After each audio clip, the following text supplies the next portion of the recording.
So this is the stone topo under pretty light on the table, just trying to give you a little idea of you know, this board in ways that we can't do with the on snow reviews when we're standing up talking about it, you know, riding it on the mountain.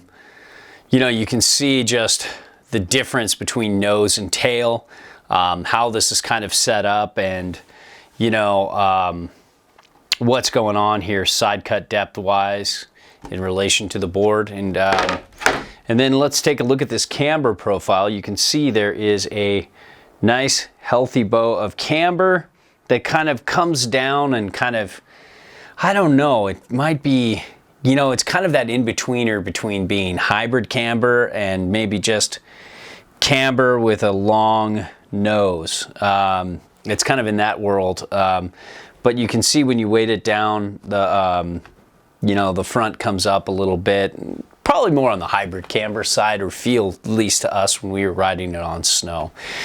But look at that healthy bow of camber underneath, and it's got nice spring and nice pop out of the turn. But let's talk about something readers have asked me to do, is to measure the waist width. Not the waist width, but the width over the insert, so you can figure out what your footprint will do with this board. And it looks like about 26.6 off the back and about 26.1 or 2 off the front. Now, front insert pack off the back one, we're looking at about 27.5 and about 28.4. Now, cool thing, if you want to talk about the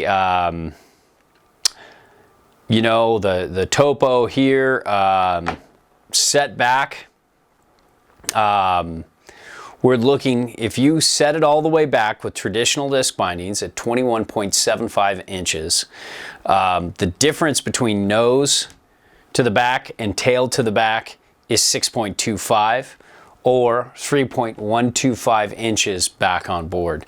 So it's not as much as, you know, the kind of the more fish shapes in their line, but that's still a decent amount of setback on board. And, you know, that combined with, you know, that bigger nose than tail, the taper, the chop tail, you know, you've got a board that has some directional float in powder, and it's going to be pretty competent. Nothing amazing, but nothing bad at all.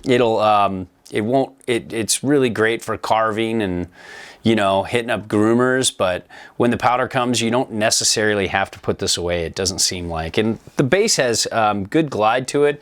It's a very sturdy, well-built base. There's a shit ton of die cut in here, and you can feel it. Maybe a little too much for my taste, but hey, it looks cool at least, and I just like an all black base. So there you have it. That's the white on white topo.